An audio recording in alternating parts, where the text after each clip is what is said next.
Olá, boa tarde. Desde a pré-história, o homem busca na natureza plantas para se alimentar, curar doenças e até mesmo alterar a consciência. Algumas são liberadas, enquanto outras se transformaram em caso de polícia. Nos últimos meses, esse panorama tem sofrido mudanças em países como Estados Unidos, Portugal, Espanha e Uruguai, onde a maconha é permitida para fins recreativos ou medicinais. No Brasil, de onde sai a maioria da droga produzida na América Latina, a guerra contra o tráfico lota as cadeias com pequenos traficantes e consumidores. Recentemente, casos de remédios feitos a partir de um princípio ativo da maconha resgataram o debate.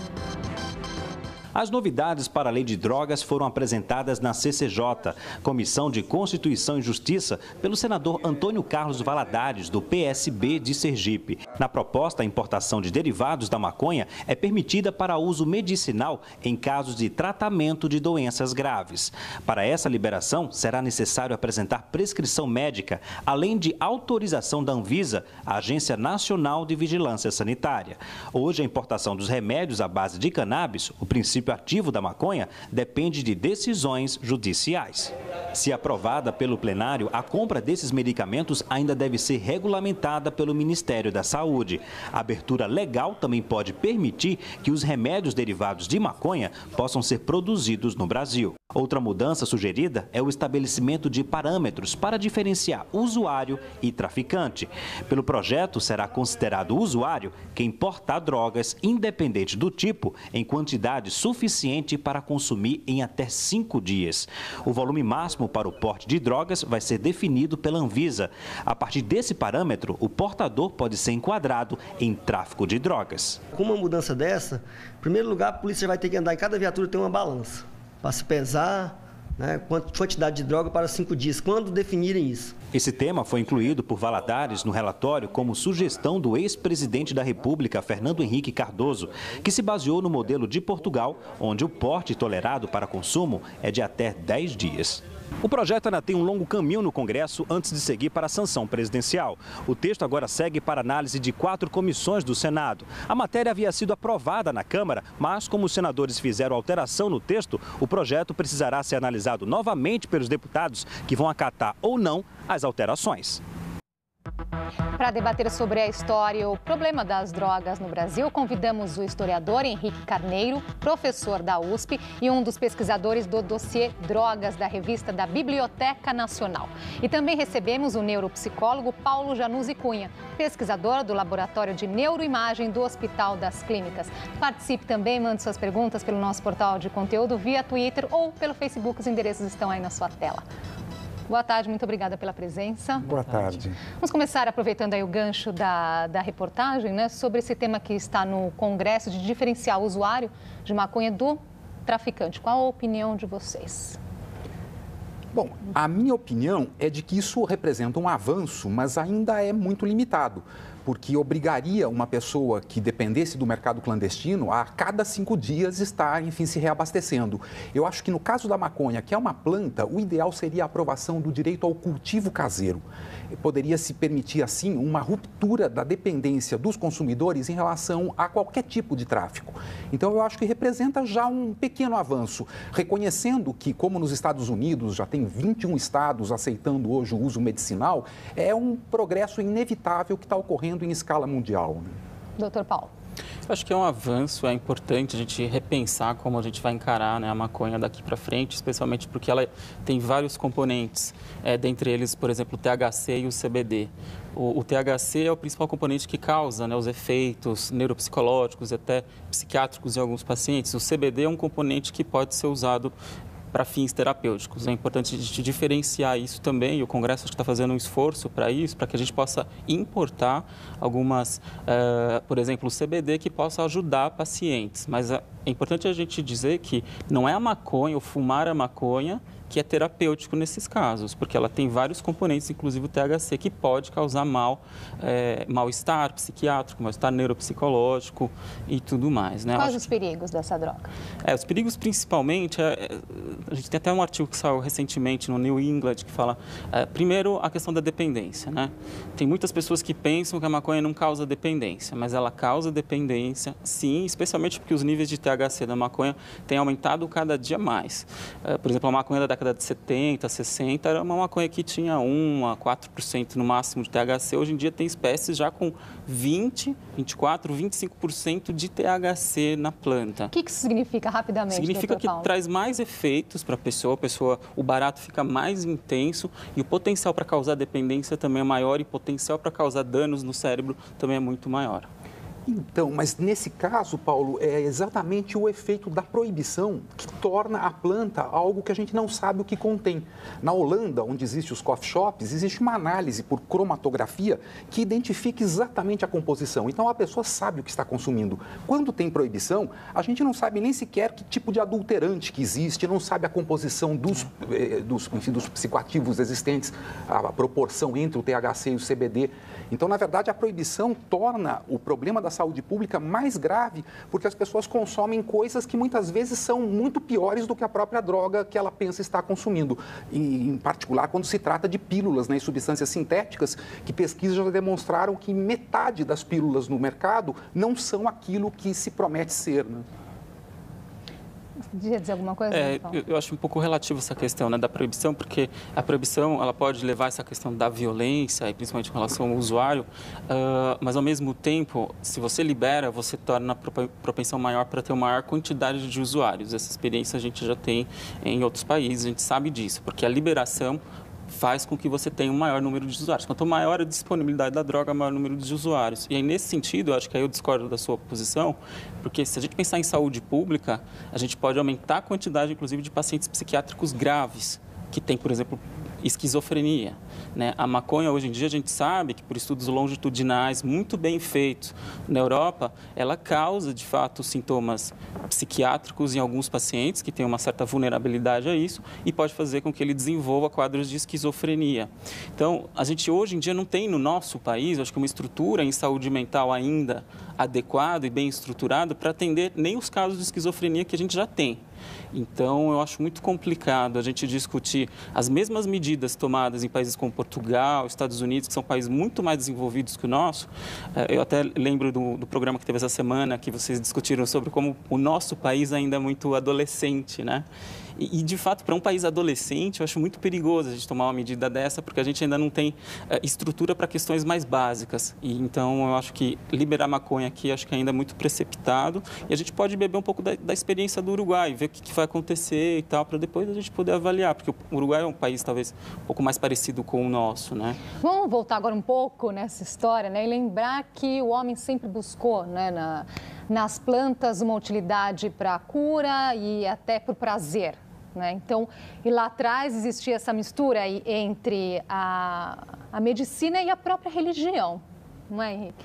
Então, isso que eu acho que é importante deixar claro, porque hoje em dia as pessoas falam de droga e pensam apenas nesse uso abusivo ou dependente de substâncias ilícitas. Mas a condição da própria humanidade é ligada, desde a pré-história, ao consumo de drogas para finalidades de excitação, de sedação, ou seja, de tranquilização. Então, o uso das drogas é semelhante ao uso dos alimentos. Existem, inclusive, muitos alimentos que também são drogas, como é o café, o chimarrão, as bebidas alcoólicas. E, nesse sentido, comparando, por exemplo, ainda o tema da maconha, a gente tem substâncias lícitas muito perigosas, que são os grandes problemas de saúde pública, que são o álcool e o tabaco, cujo efeito, tanto em termos fisiológicos como em termos comportamentais, é muito mais grave do que a maconha. No entanto, a proibição do álcool ou do tabaco não só não resolveria, como agravaria o problema, porque causaria uma enorme hipertrofia do lucro, o domínio do mercado por setores clandestinos, a ausência de controle estatal e mesmo de taxação. Então, quando se fala da legalização, eu acho que o fundamental é a gente pensar na redução dos danos que são causados não só à saúde pública, mas à condição de violência que o tráfico clandestino cria. Então, países como os Estados Unidos têm hoje um mercado legalizado que tem cobrança de impostos que muitas vezes são destinados a fins sociais, como construção de escolas, ao invés de ficar nas mãos de grupos como, por exemplo, o clã proprietário do helicóptero com 0,5 tonelada de cocaína, que foi apreendido há alguns meses atrás pela Polícia Federal e que até agora a sociedade não recebeu nenhuma satisfação de quem são os responsáveis. Helicóptero esse que era utilizado por um deputado deputado da Assembleia Legislativa Mineira, filho de um senador da República. Então, o grande problema hoje da proibição é que cria fortunas que não estão nas mãos de favelados, nem de pessoas, enfim, da rede varejista de distribuição, mas estão ligados ao setor financeiro da economia, a grandes empresários e até mesmo, como esse caso do helicóptero, a figuras, enfim, políticas do próprio parlamento brasileiro, né? Doutor Paulo, por que, né, voltando a essa questão, o ser humano vai em busca das drogas? Em busca de qual sensação? Em busca de qual retorno? Acho que é importante a gente primeiro falar de questões cerebrais, né? A droga, independente de qual seja, ela ativa um circuito que a gente chama de circuito da recompensa. Esse circuito da recompensa é composto por córtex pré-frontal, essa parte aqui da frente do cérebro, núcleo accumbens e área tegmentar ventral. São 3 áreas pequenininhas lá no interior do cérebro que são ativadas em qualquer situação que a gente tenha prazer na vida. Tá? Só que as drogas vêm e ativam aquilo de maneira mais intensa e mais duradoura. Então, faz com que o prazer que a pessoa possa ter numa situação dure mais e seja muito mais intenso. Daí, esse potencial para que as pessoas queiram usar mais vezes, né? Então, a pessoa vai querer usar para ter de novo aquela sensação de prazer. E já segundo o Freud, a gente sabe que o indivíduo busca o prazer, né? E as drogas representam uma forma, assim, bastante rápida e imediata dele atingir esse prazer. A gente tem que, de fato, admitir que a droga causa esse prazer e por isso que causa a própria dependência, né? E aí, no caso da maconha, a gente se preocupa muito porque ela pode também trazer dependência. E o próprio professor Henrique falou da questão do problema do tabaco e do álcool. Concordo, acho que são problemas gravíssimos em nossa população e no mundo todo. Em alguns casos, eles são bem piores até do que outras drogas. Só que eu também acho o seguinte, que se a gente hoje em dia não sabe lidar direito com o álcool e com o tabaco, ou seja, a gente não consegue ter políticas de controle adequadas, a gente vê jovens, às vezes de 15 anos, que usam aí de maneira descontrolada, mais da metade deles usam álcool com frequência, eles nem poderiam beber, né, pela legislação, e crianças, às vezes, até menores, de 9, de 8 anos, que começam a beber ou usar outras drogas. Então, a gente não sabe hoje lidar com drogas que são legais. Então, quando a gente aprender a lidar com essas drogas, ou seja, fazer com que elas causem menos danos para a sociedade, acho que aí vai ser o momento também da gente pensar, talvez, em outras drogas. Mas a gente precisa primeiro pensar que a gente falhou em resolver o problema dessas drogas legais. E nesse caso, concordo com o professor Henrique, porque a gente precisa também rever as políticas para álcool e tabaco, por exemplo. Agora, trazendo aqui para a nossa conversa uma curiosidade, né, que segundo é uma frase até de um jesuíta de 1711. A riqueza do Brasil se devia às suas drogas e minas. E não é à toa que no nosso brasão da República estão lá, né, representados. Nós vamos ver aqui, ao redor ali da espada, né, nós temos à esquerda aqui o café e à direita o tabaco, né, o fumo. E logo atrás o ouro, Henrique. Pois é, esse brasão vem do período imperial e ele se manteve após a proclamação da República com os mesmos ramos, o frutificado do café e o ramo florido do tabaco. Houve uma vez uma iniciativa de um senador, o Jefferson Pérez, já falecido, que queria substituir o tabaco pelo guaraná, dizendo que era uma substância também excitante, que também é uma droga, mas muito mais ligada, enfim, à cultura indígena, etc. Não foi aceito. Entre outras razões, porque o Brasil é o maior exportador de tabaco do mundo. E a indústria do tabaco é muito importante economicamente na história econômica do nosso país, assim como a produção do açúcar, a produção do álcool, a produção do próprio chimarrão, enfim, da erva mate. Então, essas substâncias todas, elas fazem parte de um complexo cultural que é fundamental na nossa história. E aí eu queria comentar o que o Paulo disse, porque esse aspecto da gratificação provocado pelas drogas, que levaria muitas vezes a quadros de dependência, não é exclusivo das drogas. Ele ocorre também com comida, ocorre com o uso de celular. Se usa uma expressão hoje que é foodaholic nos Estados Unidos, como se fosse comida alcoólico, quer dizer, alguém que é dependente de comida.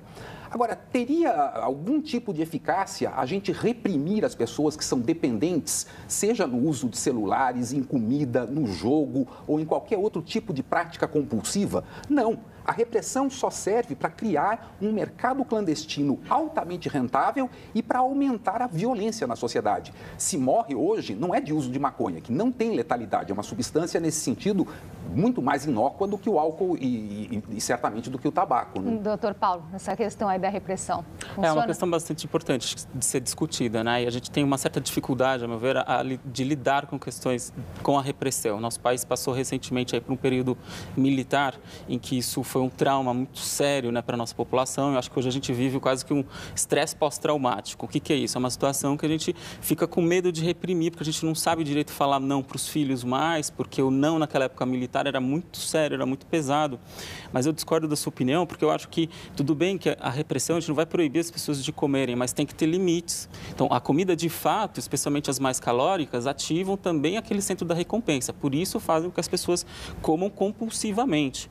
E até no programa anterior que teve aqui na TV Cultura, a gente vê como que estão os índices de obesidade hoje em dia infantil, são índices alarmantes, né? Ou seja, a gente sente que falta também a gente saber dizer não, saber colocar limites para tudo isso, ou seja, limites para que a criança ou para que o jovem em desenvolvimento saiba ter prazer com algo que seja equilibrado, porque o prazer sem equilíbrio, seja na internet, seja com comida, com álcool ou com drogas, sempre vai levar para quadros muito graves. Nesse sentido, a gente de fato não pode diferenciar, porque qualquer comportamento compulsivo pode levar a danos seríssimos e deixar a pessoa praticamente incapacitada ou improdutiva para outras atividades. Nós vamos precisar ir para um rápido intervalo, a gente volta já.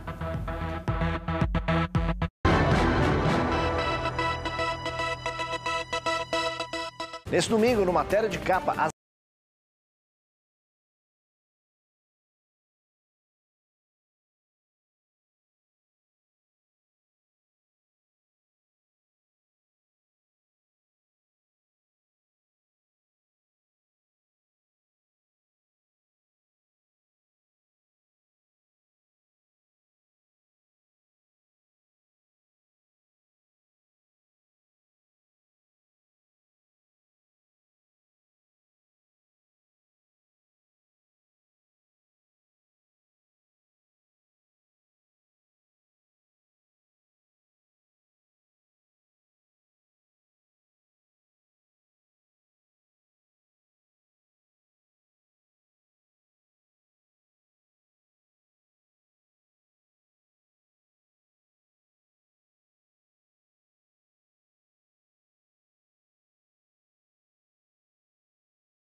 Já estamos de volta com o JC Debate. Hoje o nosso tema é a história e o problema das drogas.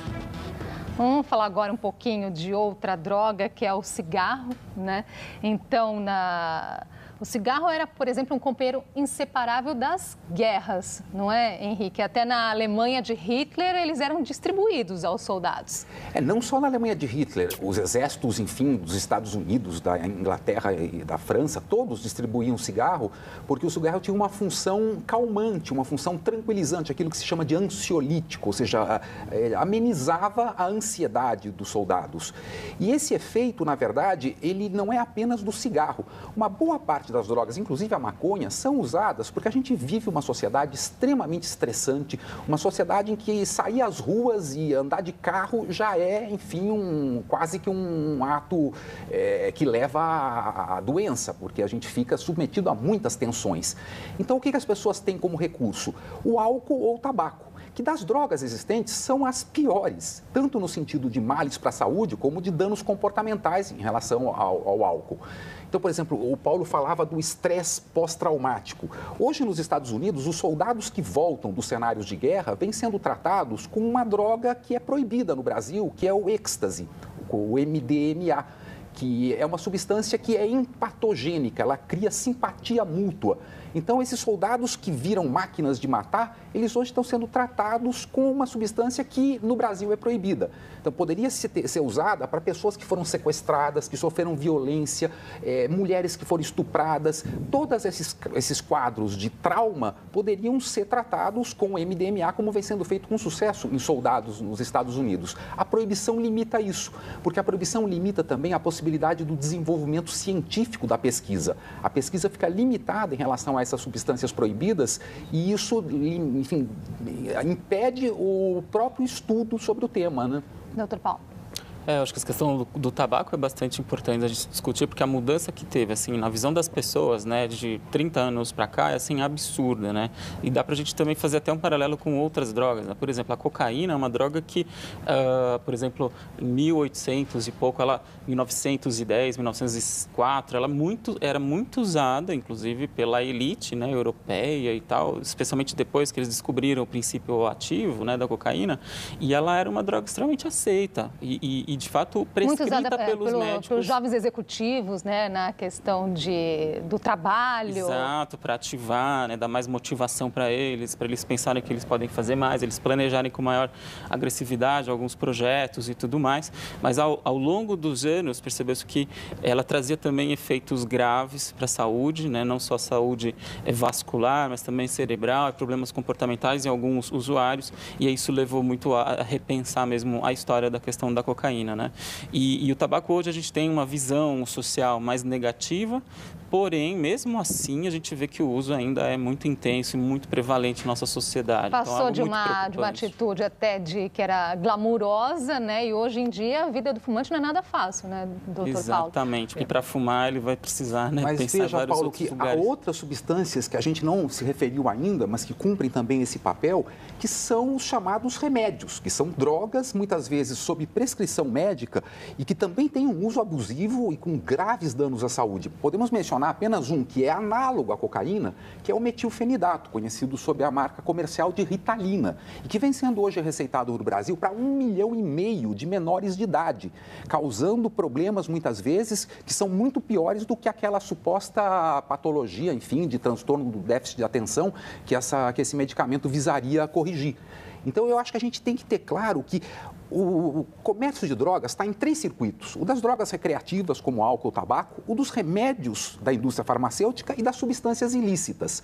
A diferença entre eles é que as substâncias ilícitas, por serem proibidas, criam um problema suplementar, que é a alta rentabilidade num mercado clandestino com uso de violência. O tabaco, proíba-se o tabaco, vai haver traficantes de tabaco com metralhadoras disputando pontos de venda. Seria o ideal para a sociedade? Não. A gente vem conseguindo, com campanhas pedagógicas, diminuir o consumo do tabaco, limitar o seu uso em locais fechados, etc., o que é plenamente correto. Mas uma política proibicionista, seja em relação ao tabaco ou em relação à maconha, tem efeitos perversos, que são muito piores do que os efeitos que a própria substância causa. Então, eu queria ressaltar que a proibição, eu acho que é o problema mais grave da sociedade. Ninguém morre de maconha, mas se morre de uma série de violências ligadas a grupos de traficantes ou mesmo da própria polícia, que muitas vezes dispara sem saber para onde, com balas perdidas, atingindo inocentes, né? Eu tenho uma visão um pouco diferente em alguns aspectos da fala do professor, porque eu penso que a proibição ela pode favorecer algumas questões, especialmente a regulamentação, que as pessoas saibam aprender não em algumas situações e tudo mais. Especialmente em drogas como a maconha, que é uma droga muito perigosa, né, para a saúde mental e saúde cerebral dos indivíduos. Já para outras drogas, por exemplo, mesmo drogas que são prescritas para por exemplo, déficit de atenção, que o Henrique falou, lógico que existem adolescentes que fazem abuso dessa droga quando não há monitoramento dos pais, né?